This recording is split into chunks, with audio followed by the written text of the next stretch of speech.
Turi ku musi ugira gatatu w'ihiganwa mpuzamakungu rya tennis mu bigeme. Ni higanwa riko rirabera mu gihugu cy'u Burundi ku ncuro yaryo igira gatatu. Ni higanwa kandi gitabiriwe n'ibihugu bigera ku 32 biva ku migabane itandukanye y'isi. Ubusanzwe arongoye shirahamwe rya tennis mu Burundi, Maître Gilbert Nibigigwe, ntagahaze kariko karibonekeza mwari no higanwa muri no misi itatu rimaze. Ego twovuga ko ihiganwa riko rigenda neza kuko ku munsi wa Mungu n'umunsi w'ejo yari ico bita ihiganwa ry'ibanze ico twokwita les qualifications. Hama uyu munsi akaba rero hatanguye ihiganwa nyazina rimwe abakinyi bose bamaze kuba qualifié ico twita mu congereza domain draw. Gushika ubu biriko bigenda neza. Amamatch yose uko yateguwe ku munsi ariko agenda neza ntayirasiba kandi nkuko namwebwe mwavyiboneye tuko turabona umukino mwiza.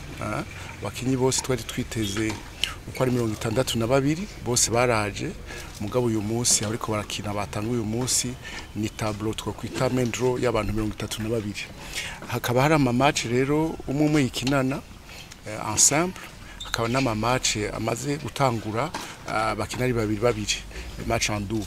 Tuvuga rero ko twebwe gushika ubu ata kibazo na kimwe dufise, vyatanguye neza. Uyu munsi twagize n'Imana nta mvura yaguye ku buryo uko twabiteguye kuri uyu munsi tubona ko amamatch yose aza kugenda neza.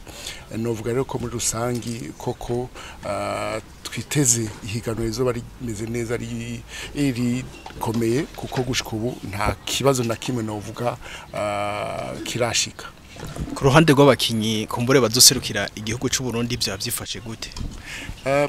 Uburundi twa dufise umukinyi umwe cyane twese tuzi kandi twiteze yitwa Sade Nahimana. Hanyuma kubera Uburundi ari bwo bwategura twa dufise nico bita twovuga wild card mu congereza, no kuvuga ko abakinyi b'abarundi dushobora gutumira naho bataba kwije ivyangombwa, bataba kwije amanota asabwa ku rukino nkuru kuko ni rukino rwo hejuru.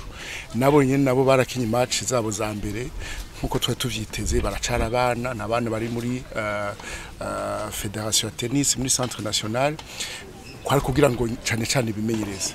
Ariko koko uwo twiteze cyane ni Sade Nahimana kuko asanzwe yari umukinyi amenyereye amahiganwa nkaya, maze yaraherutse gutsinda higanwa nk'iri ryabereye mu Burumania. Ubu rero benshi baramwiteze n'abakinyi bose bavuga bati nyabuna Sada niwe dutezwa gutsinda tumutsindiri wabo. Ivyo byose bica bituma rero urukino rujamo ingufu zidasanzwe kugira ngo twese turyoherwe tubone umupira mwiza wa tennis. Nibigigwe abandanya avuga ko iyo igihugu cakiriye amahiganwa mpuzamakungu benaya ngo akunguko ni kanini cyane. Akarusho ni kenshi mwabonye ngene hasa neza ahantu burya kwakira umushitsi umwe muhuri wawe ryamara iteka niteka ku gihugu.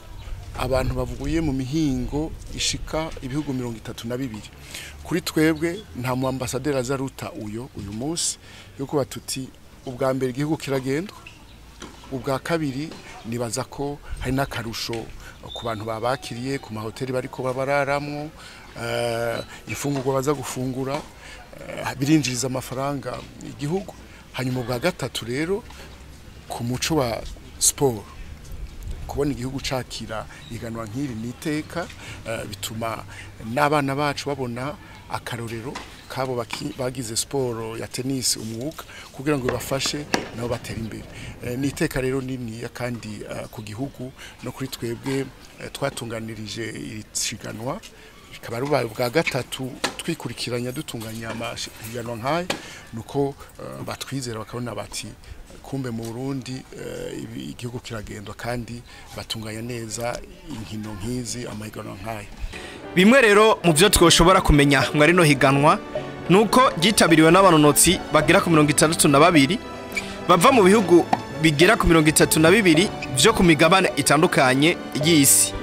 Aha twomenya ko ku mwaka uheze yari gitabiriwe n'ibihugu 27.